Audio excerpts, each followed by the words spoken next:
All right, let's get into it. Today we're talking about something that sounds, well, completely wrong at first. We're always told that being polite, being considerate, that's like the golden rule of a good relationship, right?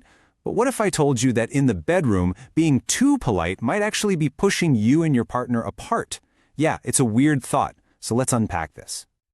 I mean, really think about it for a second.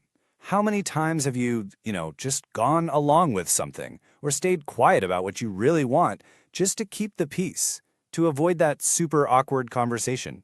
Well, we're going to dig into the actual research that shows why that silence, that whole effort to be polite, could be the very thing getting in the way of real, deep intimacy.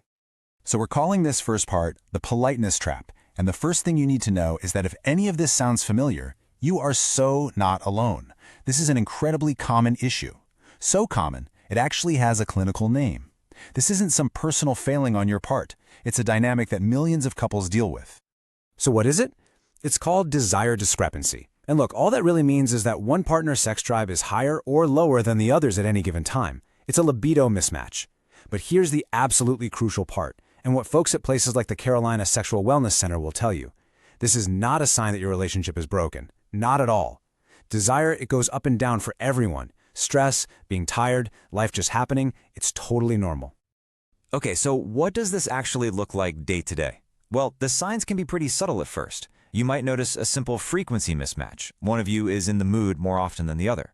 Or maybe it feels like the same person always has to initiate, which can get old fast. And if you don't talk about it, that's when you get that lack of communication, which leads to emotional distance and eventually resentment. And that's where things can get really tough.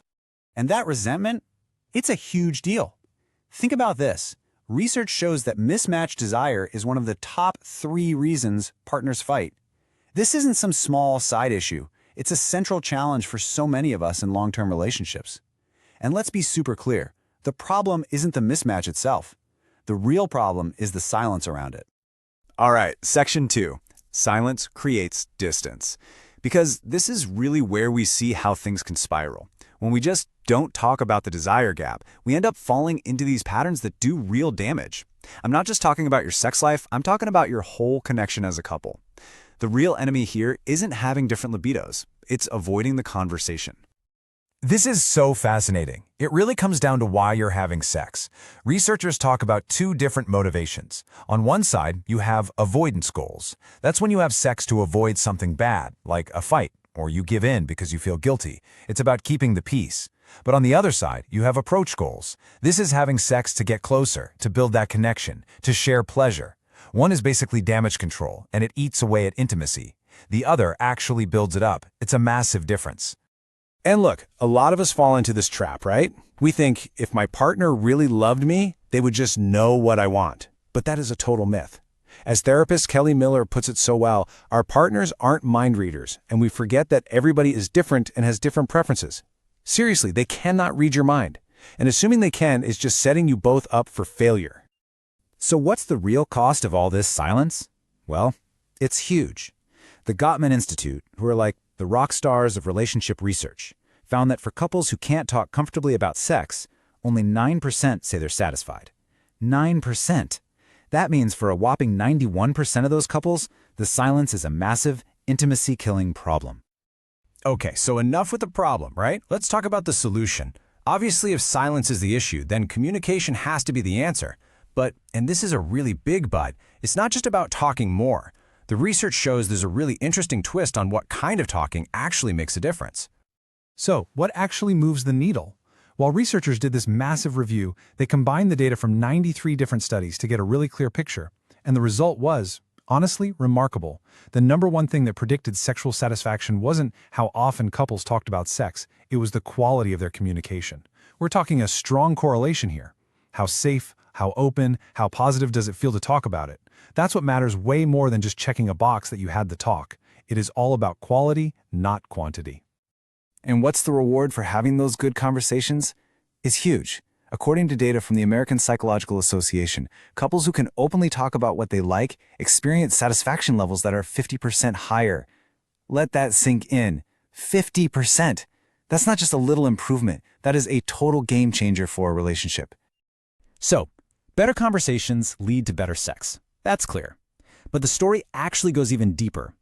Because true intimacy, it isn't just something that happens in the bedroom. It's built on a foundation of connection that you create in all the hours you aren't being physical. And we can actually break that foundation down into 4 types of intimacy. You've got emotional intimacy, that's about sharing feelings and being vulnerable. Then there's the physical and sexual stuff, obviously, but there's also psychological intimacy, connecting over ideas and learning together. And finally, spiritual intimacy, sharing the same big picture values. Think of them like the 4 legs of a table. If one is wobbly, the whole thing feels unstable. You really need a balance of all 4. And this is really the heart of it all. Trying to jump straight to sex without tending to the other stuff, it's often just a band-aid. The real path to that deep, meaningful, incredible sexual connection, it runs right through emotional intimacy first. You've got to build that trust and connection outside the bedroom to make things amazing inside the bedroom. All right, I know what you're probably thinking. This all sounds great, but how do we actually do it? So let's get super practical. This next section is your intimacy toolkit. We're talking concrete, actionable things you can start doing to build that connection and finally get out of that politeness trap. So where do you even begin this conversation? Here's a simple 4-step plan, pulling from the experts at the Gottman Institute. Step 1, schedule the talk. Seriously, put it on the calendar. And pick a neutral time and place, not in bed and not right after an argument. Step 2, use I statements. Instead of, you never do this, try, I feel really connected when we... It's an invitation, not an attack. Third, be curious, not critical. Go in wanting to understand their point of view, not just to prove yours. And finally, number 4, and this might be the hardest one, just listen. Really listen, without planning your rebuttal. It has to be a two-way street. Here's another amazing tool. Take sex off the table, at least for a little while. A huge problem is that sometimes, especially for the partner with lower desire, any kind of touch can feel like pressure, like it's automatically supposed to lead to sex. So the key is to reconnect with touch that has no strings attached. Things like hugging, holding hands, cuddling on the couch, giving a back rub, kissing, all without the expectation that it has to go anywhere else. This rebuilds that feeling of safety and connection. Because at the end of the day, that's the whole point, isn't it? This isn't about one person winning an argument or getting what they want. It's about creating a partnership where both of you feel safe, heard, and truly seen.